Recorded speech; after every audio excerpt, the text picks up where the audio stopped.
इंतखाबात में हिस्सा लेने का फैसला करने वाली ट्रांसजेंडर सूबिया खान का मौक़िफ़ भी सामने आ गया। अस्सलामुअलैकुम नाजरीन, मैं हूँ शहाब खान और आप देख रहे हैं MP न्यूज़। खैबर पख्तूनख्वा के दारुल खिलाफा पेशावर से ताल्लुक़ रखने वाली सूबिया खान ने 8 फरवरी 2024 को होने वाले आम इंतखाबात में हिस्सा लेने के लिए अपने हल्के PK 84 से कागजाती नामजदगी जमा करवाए है। वो सूबाई असम्बली की नशिस्त के लिए इलेक्शन लड़ेंगी। उन्होंने बताया कि मैंने अपने खानदान के साथ साथ अपनी बिरादरी की मुसलसल हिमायत की वजह से आम इंतखाबात में हिस्सा लेने की ताकत और एतमाद हासिल किया। मीडिया रिपोर्ट्स के मुताबिक इस हवाले से सूबिया खान का कहना है कि अगर मैं इलेक्शन जीत जाती हूँ तो मैं उन खवातीन के लिए फंड्स इकट्ठा करूंगी जो रोजी रोटी कमाने के लिए घरेलू काम करती है, ताकि वो बगैर किसी फिक्र के घर बैठकर अपने बच्चों की परवरिश कर सके। उन्होंने अपनी ट्रांसजेंडर कम्युनिटी और अपने तकलीफ देह जाती तजुर्बात के बारे में बात करते हुए कहा कि मैं आर्ट्स में ग्रेजुएशन करने के बावजूद भी बेरोजगार हूँ और माशरे में अपना मुकाम हासिल करने के लिए जद्दोजहद कर रही हूँ। सूबिया खान ने बताया कि खैबर पख्तूनख्वा में किसी एक ट्रांसजेंडर के पास भी मुलाजिमत नहीं है। अगर इनके पास नौकरी नहीं होगी तो वो कैसे जिंदा रहेंगे। सूबिया खान ने कहा कि मैं खुशकिस्मत हूँ कि मुझे अपने रिश्तेदारों की इतनी ज्यादा हिमायत हासिल है। मेरा इंतखाबात में हिस्सा लेने का ये इकदाम लोगों के लिए मस्बत तब्दीली ला सकता है। बहुत शुक्रिया। मजीद खबरों और अपडेट्स के लिए देखते रहिए MP न्यूज़।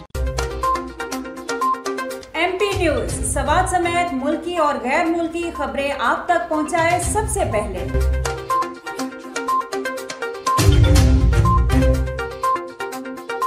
दिन भर की ताज़ा तरीन खबरें हो या अवामी मसाइल हो, MP न्यूज़ की स्क्रीन पर सबसे पहले। सियासी मैदान हो या हो खेल का मैदान, हम पहुंचाएंगे सबसे पहले खबर MP न्यूज़ पर। अब आपकी आवाज बनेगा MP न्यूज़ सबसे पहले। तो अभी Facebook पर और YouTube पर सब्सक्राइब कीजिए MP न्यूज़ को।